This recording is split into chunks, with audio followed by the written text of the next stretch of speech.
Bismillahirrahmanirrahim. Assalamualaikum warahmatullahi wabarakatuh. Alhamdulillahirabbil alamin. Assalatu wassalamu ala asyrafil anbiya'i wal mursalin wa ala alihi wa ashabihi ajma'in. Wala haula wala quwwata illa billahil aliyil azim. Allahumma la sahla illa ma ja'altahu sahla wa anta taj'alu hazana idza syi'ta sahla. Rabbi shrah li sadri wa yassir li amri wahlul 'uqdatam min lisani yafqahu qawli, amma ba'd. Pada yang terhormat Tuan Nazir Masjid Syakirin yang saya hormati, saya kasihi, kepada segenap asatizah para alim ulama, para a'immah, para masyayikh yang saya kasihi, kepada segenap hadirin wal hadirat hafizakumullah. Alhamdulillah, pada pagi yang mulia ini kita dapat bersama-sama melakukan solat jamaah subuh yang mana disertakan dengan pengajian, dengan harapan insya-Allah segala amalan kita menjadi amalan yang mutaqabbalah dan segala ilmu yang kita dapatkan menjadi ilmu yang bermanfaat fi dini wa dunya wal akhirah. Selawat dan salam dicurahkan kepada junjungan besar baginda Nabi Muhammad sallallahu alaihi wasallam, kerana dengan syafaat ummah baginda lah kita semua berharap kelak. Hadirin wal hadirat hafizakumullah, kita berada pada muka surat 88 tentang dosa-dosa besar. Kita berada pada nombor 29, iaitu dosa besar nombor 29. Bismillahirrahmanirrahim. Qala mu'allifur rahimahullah wa nafa'ana bihi wa bi ulumihi amin. Si'ayat 'inda sultan. Si'ayatun 'inda sultan, iaitu artinya pergi kepada raja-raja mengadukan hal orang supaya disakiti oleh raja terhadapnya dengan tiada sebenarnya. Bahasa Melayu dia mudah, batu api lah. Tapi batu api kalau kawan yang kawan ni dosa juga, cuma dia masih tak ada unsur zalim kepada orang lain lah. Zalim dari segi mungkin akhaf, lebih ringan. Tapi apabila si'ayat atau batu api ini dengan antara sultan dengan rakyat atau orang lain, musuh dia misalnya, dia ada konsekuensi dia. Konsekuensi dia apa? Iaitu yang namanya kerajaan, pemimpin. Lebih-lebih lagi zaman mu'alif, kerana waktu itu pemerintahan eksekutif, judikatif, legislatif, semuanya berada di istana. Dan waktu itu, maka apa yang akan terjadi? Seorang sultan apabila mengetahui bahawa ada orang buat salah, dia tegas. Mungkin kerana batu api tersebut dan ternyata fakta dia tak betul, ambil sedikit kebenaran, yang lain tu tak benar. Dengan sedikit kebenaran itu melihatkan seolah-olah benarlah apa orang tu tuduh. Lebih kurang macam tu. Menyebabkan sultan menghukum. Menzalimilah berarti. Sultan kadang dia tak tahu, tapi dia, ialah bukti yang dia ada nampak macam tu. Menghukum dan menjatuhkan hukuman yang syadid dan menzalimi orang yang dizalimi tadi. Maka yang bersalah ini orang yang pertama tadi, yang sengaja membuka batu api kepada sultan tadi. Ini dosa besar, kerana dia akan menzalimi. Kita tahu kisah kejatuhan, keruntuhan Kesultanan Melaka seperti apa cerita dia. Kita tahu kisah kejatuhan Daulah Uthmaniyah, Ottoman Empire, juga dari sebab si'ayah. Kerana apa? Kerana sultan pada waktu itu dihasut. Dihasut oleh lain-lain sehingga membuatkan terjadinya iaitu pembubaran parlimen sebanyak 2 kali. Dan akhirnya memanggil sentimen kaum muda pada waktu itu. Kaum muda ni maksud dia bukan kaum muda dengan maksud di Malaysia. Kaum muda di Malaysia ni maksud dia Salafi lah, Wahabi tu. Tapi kaum muda di waktu di situ adalah jadi golongan sekular ni lah, yang nak memodernkan Turki, yang menyebabkan terjadi revolusi yang dipimpin oleh Kamal Atatürk dan menjatuhkan sultan itu sendiri. Kejatuhan kerajaan-kerajaan Melayu Si'ayah. Bukan kerana kita kalah senjata, tak. Jadi bila Portugis datang, Belanda datang, British datang, terutamanya cara untuk mereka menang di kalangan Belanda, simple je, CI. Dia panggil dengan taktik batu api. Pergi contohnya di Pulau Jawa ni, dia pergi kat Mataram, bagi tahu kat Mataram, okey, kamu jangan tolong negara tu, negeri tu, kerajaan tu. Kerana apa? Kita iktiraf Mataram sebagai pemimpin. Contoh dia, Mataram pun tak iktiraf Solo, ni salahnya. Akhirnya Solo diserang, hancur. Bila dah hancur, dia pula pergi kat Yogyakarta, kamu jangan mengakui Mataram. Kan? Aku tolong, aku akui kau. Bagi harta, bagi askar, bagi apa, bagi senjata.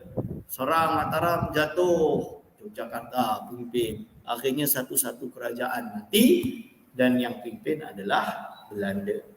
Ini fakta sejarah, dia panggil dengan taktik batu api. Kalau dah orang yang bukan Islam, maklumlah. Tapi umat Islam ni masalah paling besar. Batu api, ini masalah paling besar.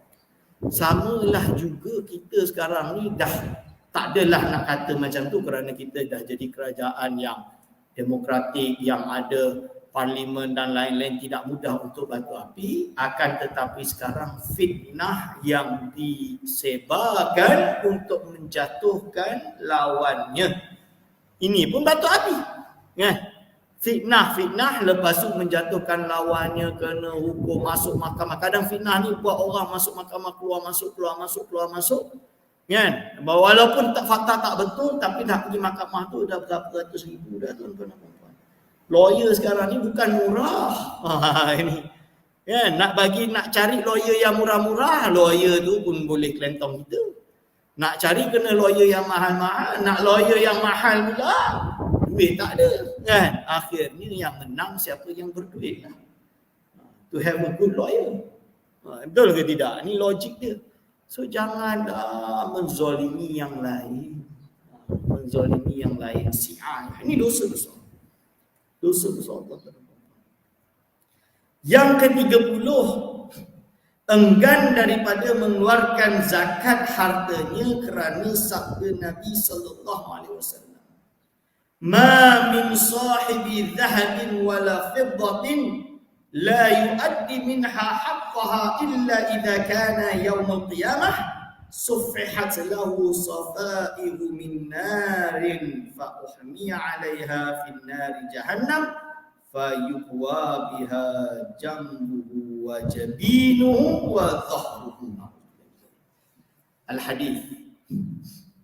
Hadis ni riwayat Muslim. Maksudnya, tiada jua orang yang mempunyai emas dan perak yang tiada membayarkan zakat daripadanya, melainkan apabila pada hari kiamat dikepung-kepungkan baginya beberapa kepungan daripada api, maka dihanguskannya ke dalam neraka Jahannam, kemudian maka diselarlah dengannya lambungnya, dahinya dan belakangnya.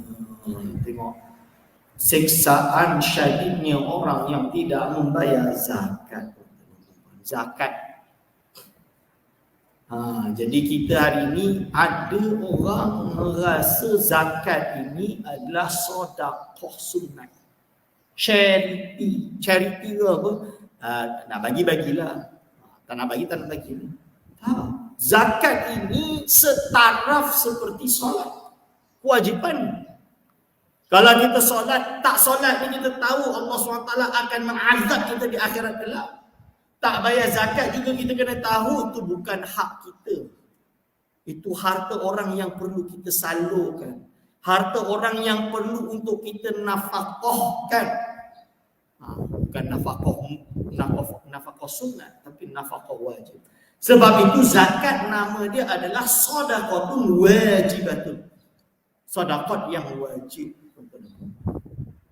Yang orang tak bayar zakat, sedekah yang wajib ni nama je bunyi macam sedekah. Kena faham. Sedekah ni ada yang sunat, ada yang wajib. Sedekah sunat ni yang bukan untuk niat zakat. Sedekah wajib ni kena niat. Nawaitu an ukhrija zakatal fitri ke, zakatal mali ke, zakatal apa ke kan. Kena sebutlah tijarah ke apa. Dalam hati dia kena niat. Kerana dia ibadah. Kullu ibadatin. Jadi innamal amalu bin niat. Hadis Rasulullah SAW. Setiap amal hanya sah dengan niat. So kena niat wajib. Jadi jangan kita ambil lewa. Ingat ni macam sedekah sunat. Wajib. Ada orang sedekah sunat banyak. Tapi wajib dia tak buat. Dia masih hutang. Tahun lepas saya tak bayar zakat. Hutang. Wajib bayar. Wajib bayar. Kalau kita tak solat, kita kena qada kan. Zakat. Ustaz, saya baru sedar zakat dah umur 50. Wah, terpaksa lah bayar hutang zakat. Macam mana nak kira semampunya? Cuba kira. Sama lah solat. Tak mampu nak solat. Saya dari umur 15 balik tak solat Ustaz. Sampai umur 60. Contoh dia. Dah pencen baru sedar kena qada. Oh susah Ustaz. Tak payahlah solat. Tak kena qada. Cuma semampunya lah. Macam mana kita nak paksa? Daripada tak solat sama sekali. Dah kalau solat 1 rakaat, solat 2 rakaat subuh. Sebelum subuh tu solat sunat tu, tambah lagi 2 rakaat, fardu, qada. Macam tu. Zakat pun sama. Kira berapa banyak dia tinggal, kan? Hutang ni kena bayar zakat. Ni yang kalau setakat kerja biasa, gaji, okeylah, bolehlah ada saving RM1,000 sebulan misalnya, dia itu tak kisah sangat, zakat dia tak banyak. Tapi kalau yang harta berbilion-bilion ni, nak kira 2.5, nak keluarkan 200 juta untuk zakat, berani ke tak berani? Kan? Tak apalah 2 juta je lah Ustaz zakat. Itu kalau kalau dia harta dia berbilion, berarti beratus juta zakat dia kan. 2.5. Jadi kena fikir tuan-tuan dan puan-puan, zakat ini fardu wajib. Ni. So nak bayar dekat siapa zakat dia? Kita ada amil, lembaga zakat Selangor. Keuntungannya membayar melalui amil dia macam ni.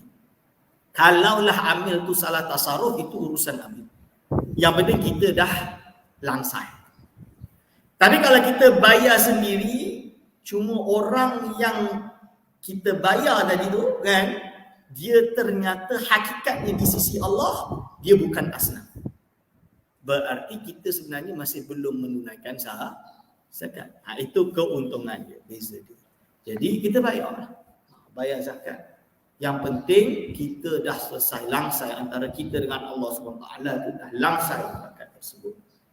Ni kena jaga. Okey, tuan-tuan dan puan-puan. Jadi zakat.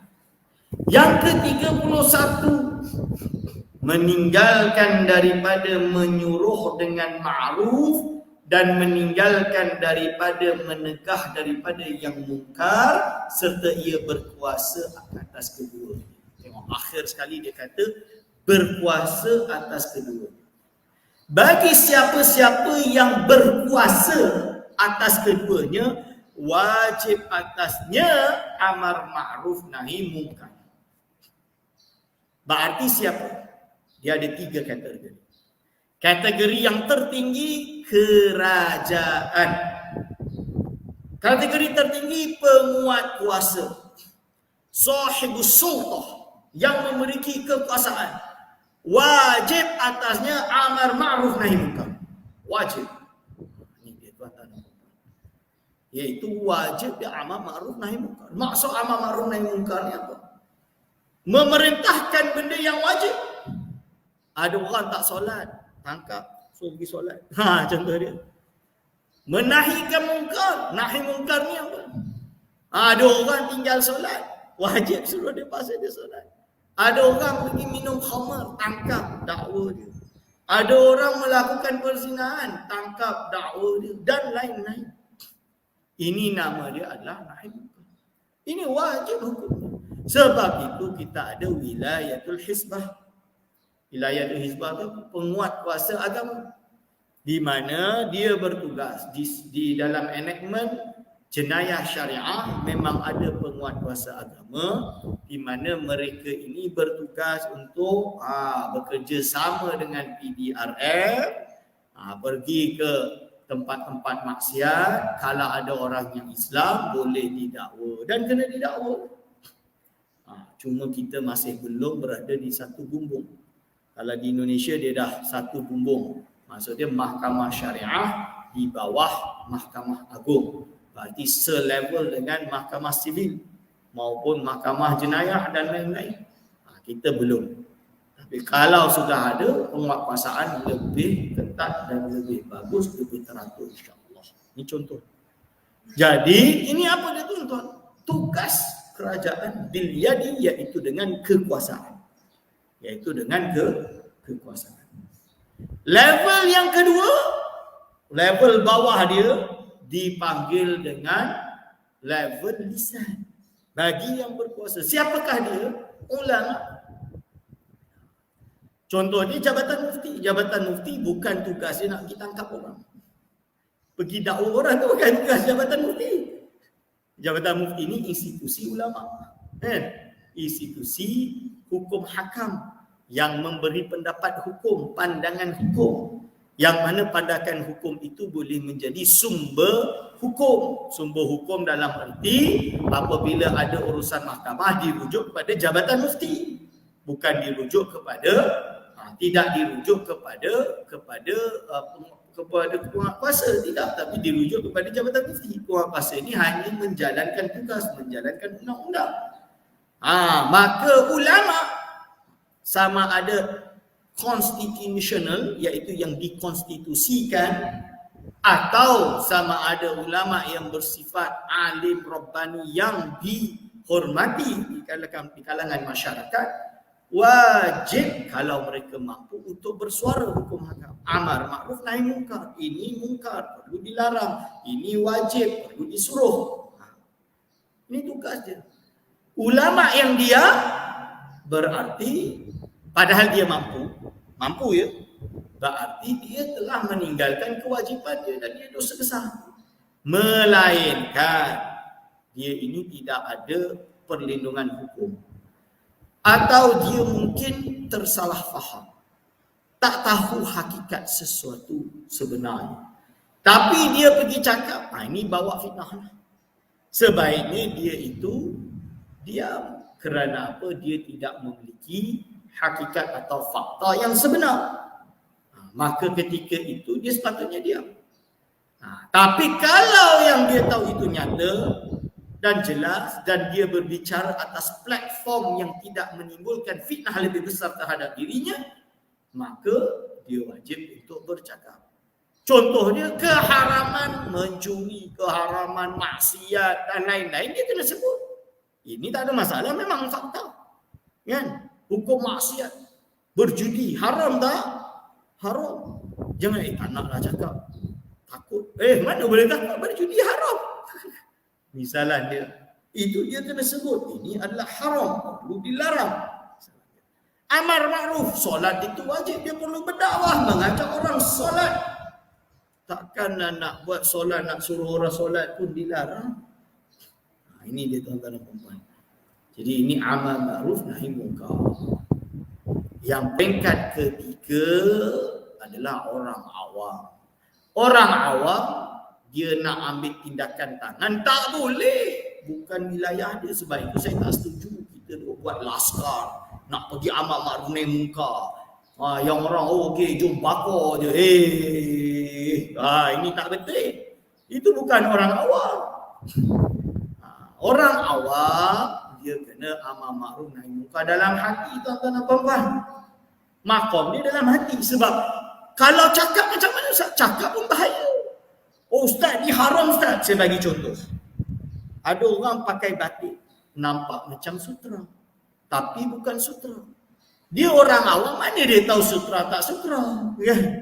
Tuduh ini apa ni, Ustaz pakai sutra ni, jom kita bakar dia. Macam mana, boleh ke tak boleh? Lalu dia cakap tak bakar pun, tak ambil tindakan pun, dia cakap dekat media, Ustaz Fulan bin Fulan tidak mengetahui hukum hakam, dia pakai sutra. Dia orang awam tak tahu, padahal harir atau sutra itu haram dia. Tapi apabila sedikit, ulama izinkan. Fiqh izinkan. Sampai berapa persen? Sekira selain sutra itu lebih banyak daripada sutra. Ini dia contoh dia tuan-tuan dan puan-puan. Kadang-kadang itu polistrin bukan sutra. Tapi dia tengok macam sutra, dia pun tuduh sutra. Lepas tu buat fitnah, cakap dekat media, jom kita bakar.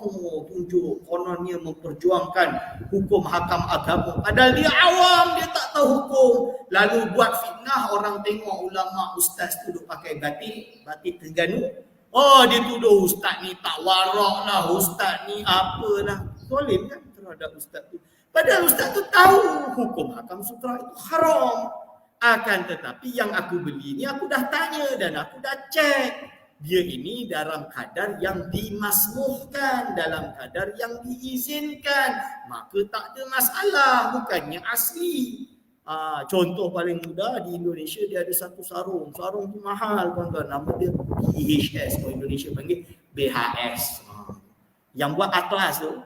Tapi syarikat tu dulu dia keluarkan yang premium. Zaman dulu saya beli ini RM100 lah sarung.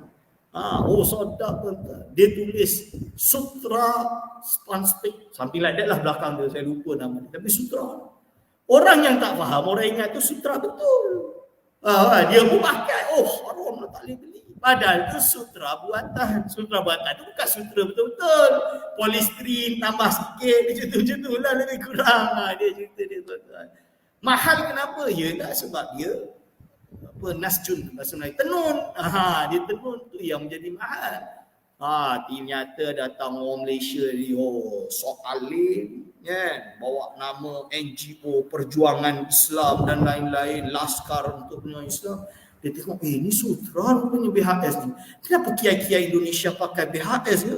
BHS bukan sutra, haram. Kiai Indonesia ni teruk-teruk lah, dia orang tak jalankan hukum hakam, tahu agama tak tahu. Cakap ni rakam masuk ni. Orang tengok ini orang Indonesia ketawa lah, dia tak tahu apa yang dimaksud sutra BHS tu.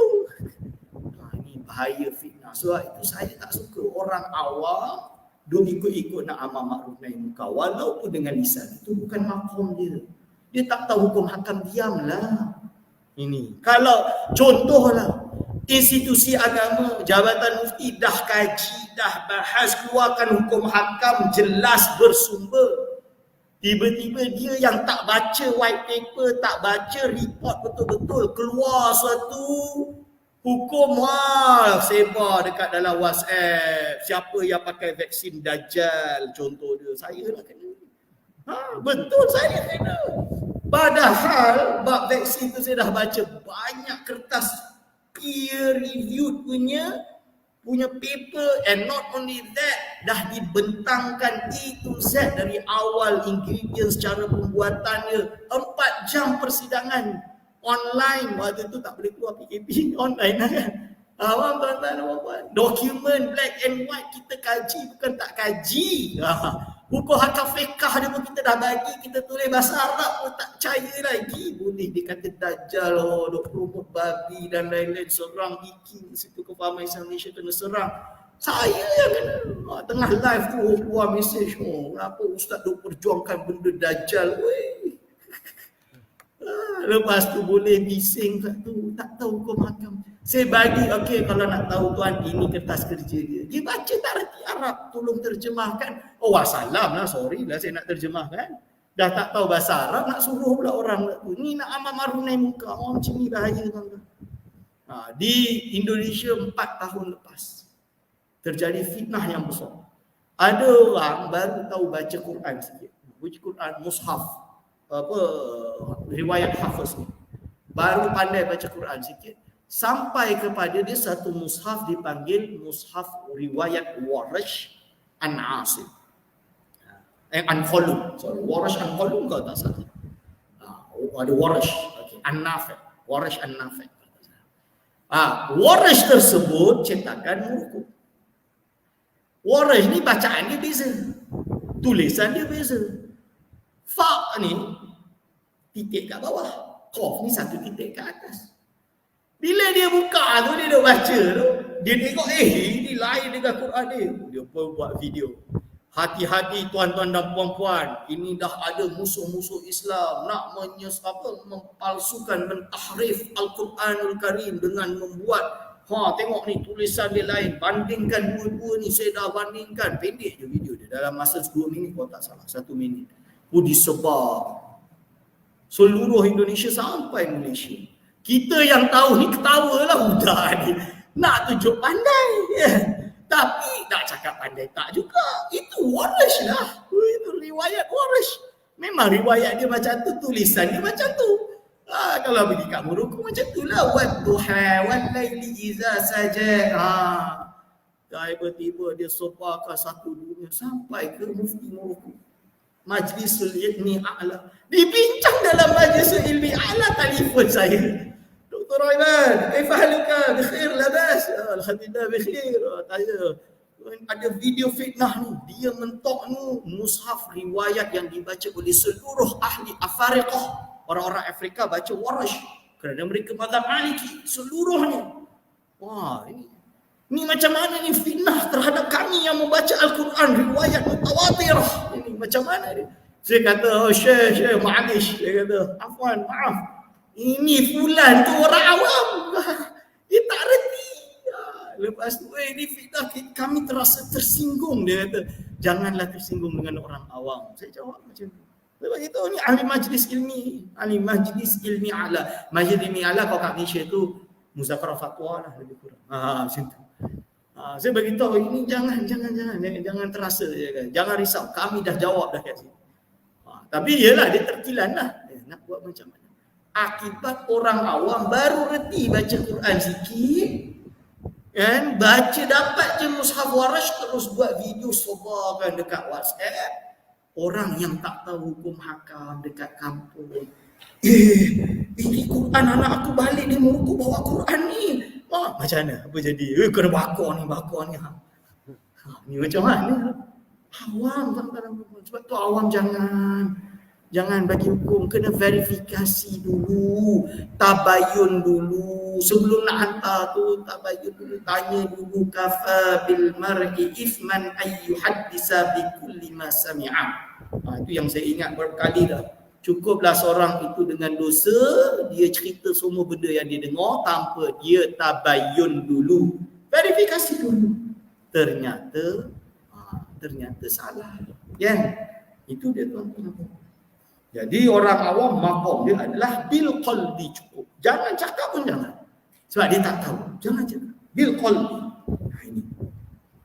Yang ke-32, ni bahaya, sihir. Yakni mengamalkan ilmu sihir dan mengajarinya. Dosa besar tuan-tuan dan puan-puan.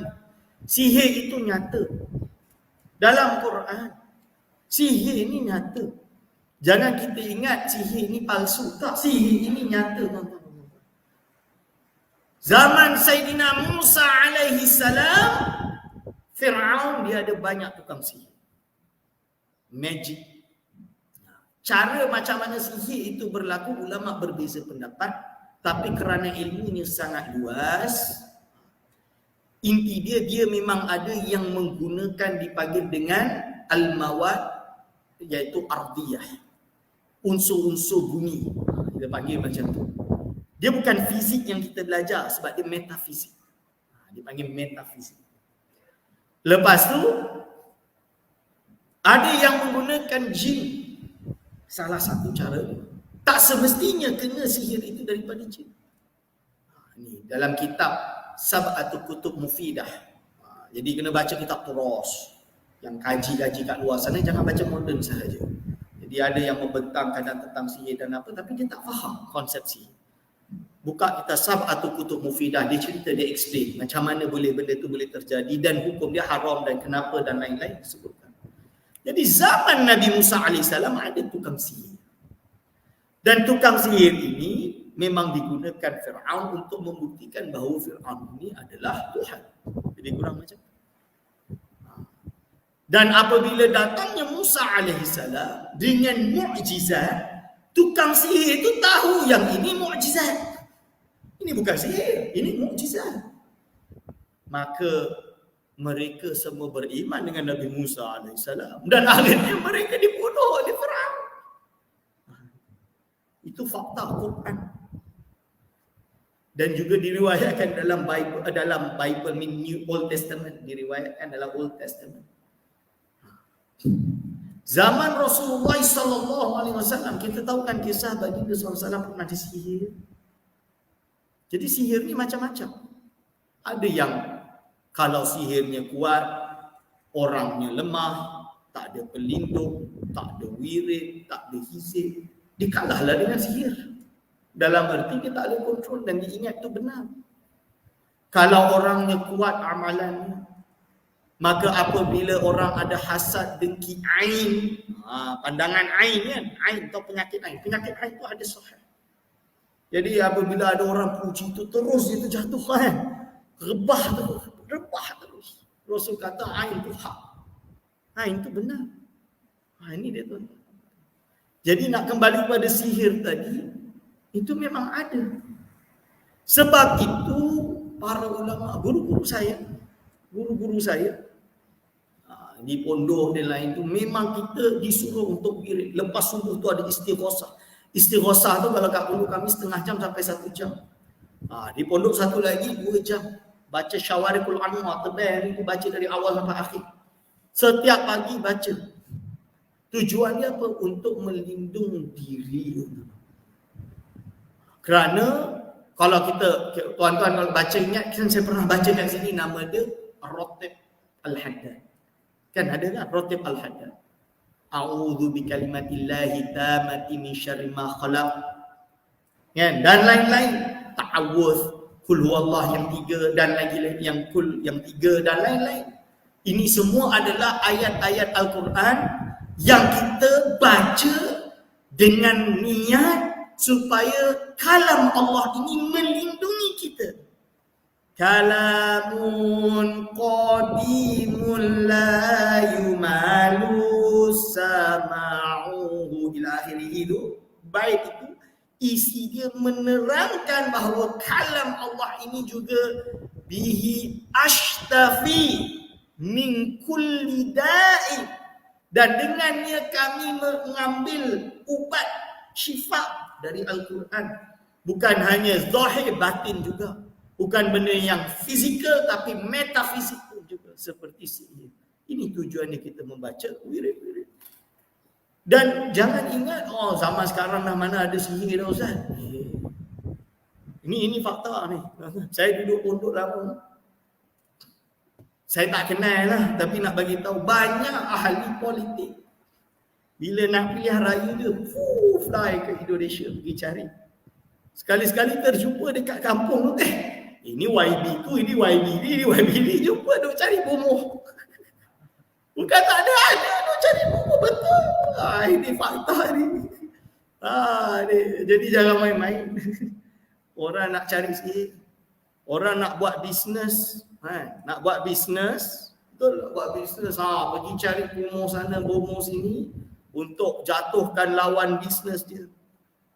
Ini bukan main-main, ni benda ni terjadi. Dia tak tahu, dia tak kisah. Maybe dia kisah dia nak yang baik, dia tak nak yang buruk.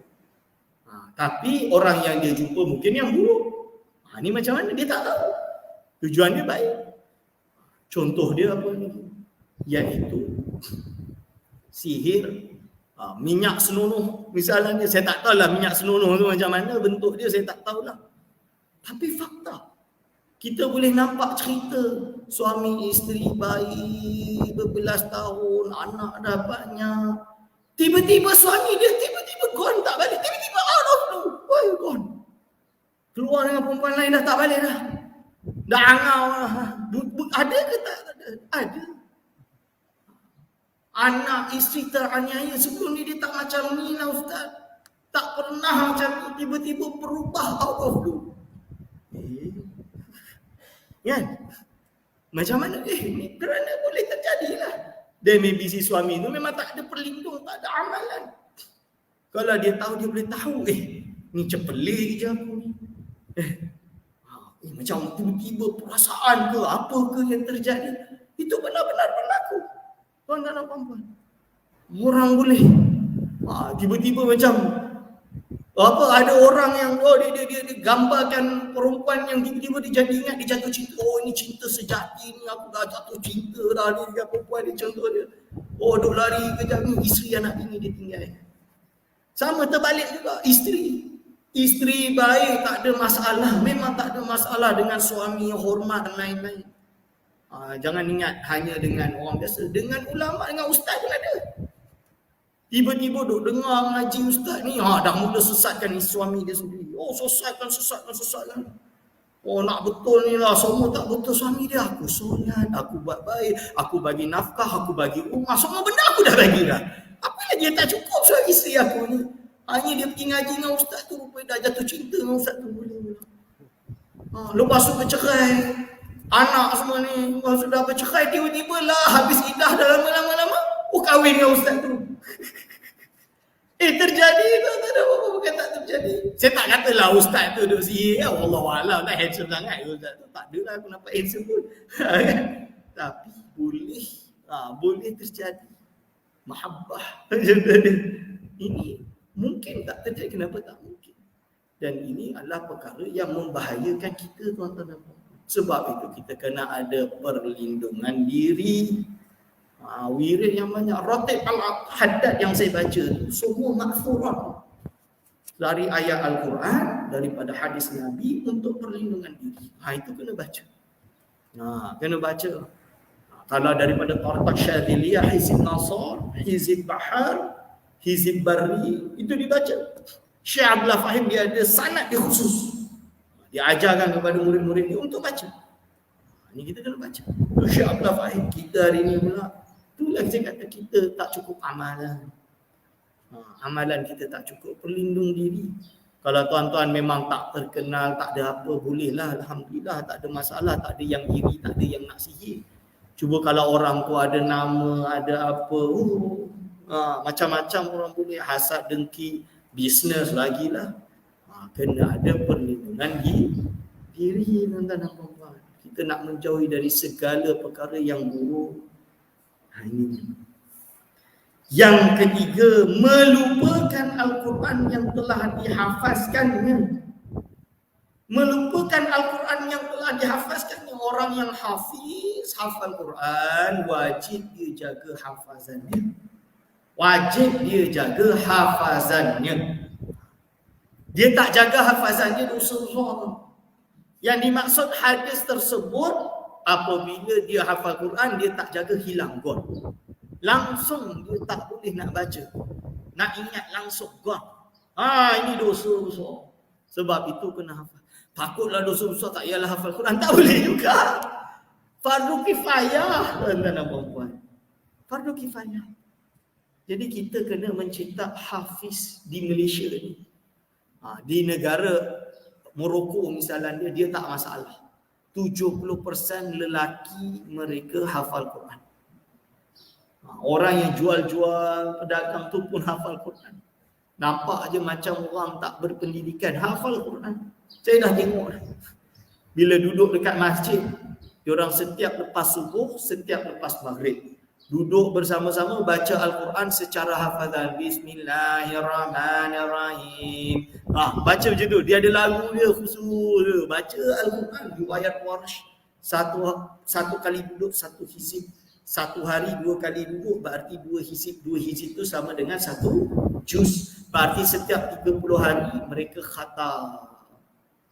Ini kita ni orang Melayu lah, macam mana nak hafal Quran kan Ustaz? Yelah memang susah. Anak-anak kita lah kita hantarkan. Ni kena hantarkan dan suruh dia hafal Quran dan menjaga hafazannya. Kerana kalau dia lupa, berarti dosa besar. Tapi kena ada. Kita tak cukup hafaz. Kita tak cukup ulama. Bayangkan, kita nak pergi, nak berhujah ni, terpaksa import dari Indonesia, dari Thailand. Betul ke tidak?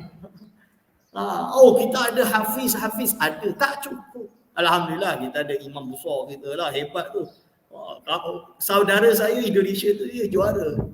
Dia juara nombor 1 di Indonesia dan pernah juara dunia. Dia pun kenal imam nombor 1 kita, dia kenal, bukan tak kenal. Dia kata, oh tu hebat tu dari Malaysia, itu hebat tu. Dia kata, contoh dia lah, Alhamdulillah kita ada. Dan baru satu, kita nak lagi, banyak lagi. Banyak lagi imam-imam yang macam tu memenuhi seluruh Malaysia, yang hafazan 30 juz kuat, mungkin, dan juga bukan hanya mungkin, sedap bacaannya dan menjaga hafazan dan melatih murid untuk melakukan yang sama. Sebab tu jangan kedekut nak hantar anak pergi tahfiz. Dan jangan risau. Saya ada kawan, dia hafal Quran. Dia hafal Quran dari kecil, dia tak ada SPM. Dah habis hafazan, lulus hafazan, 1 tahun persiapan SPM. Dia tak adalah 2 bulan persiapan SPM, 1 tahun persiapan SPM.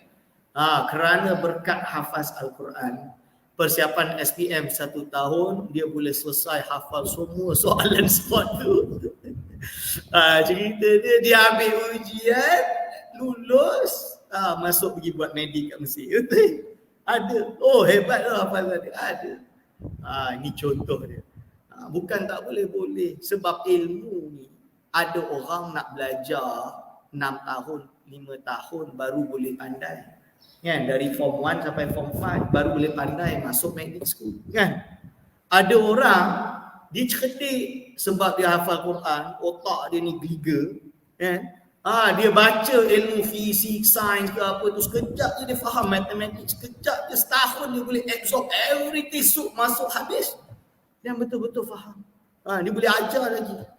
Ada, kenapa tak ada? Saya dah tengok, saya jumpa beautiful minds ni. Saya jumpa di Indonesia ada kawan saya, dia dari darjah 1 sampai form 6 semua nombor 1 seluruh Indonesia.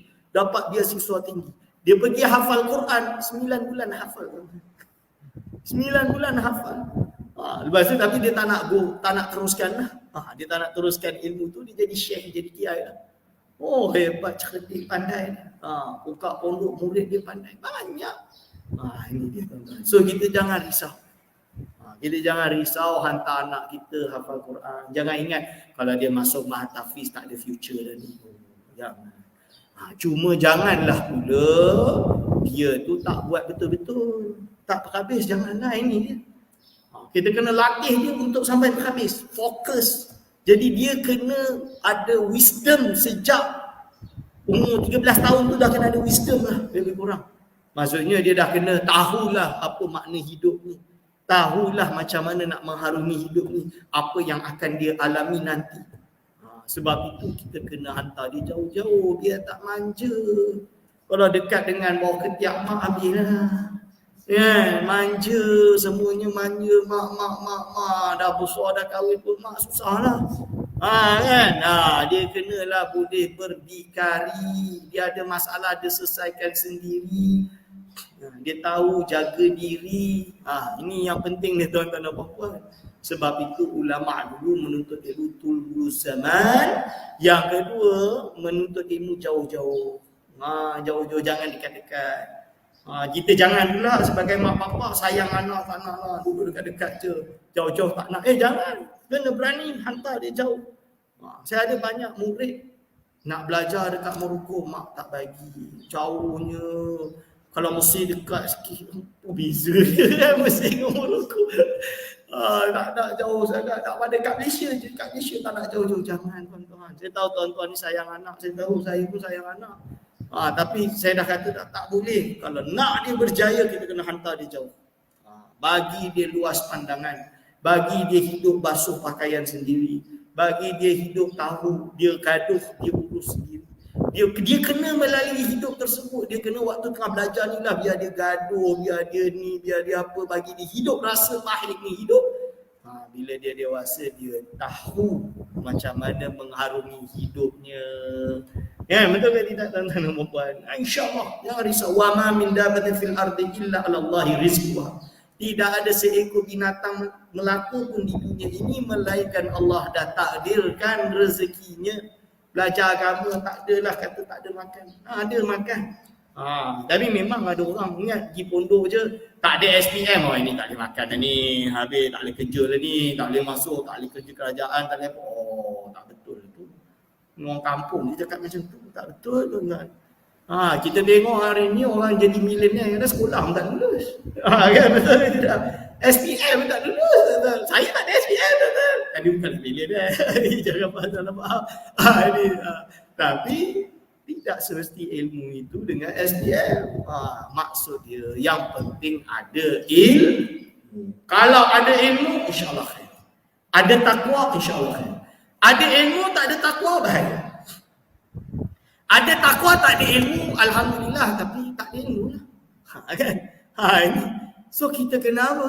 Kita kena ada ilmu dan takwa. Tak kisah apa pun dia buat, pastikan dia buat sampai berhabis. Ini yang penting.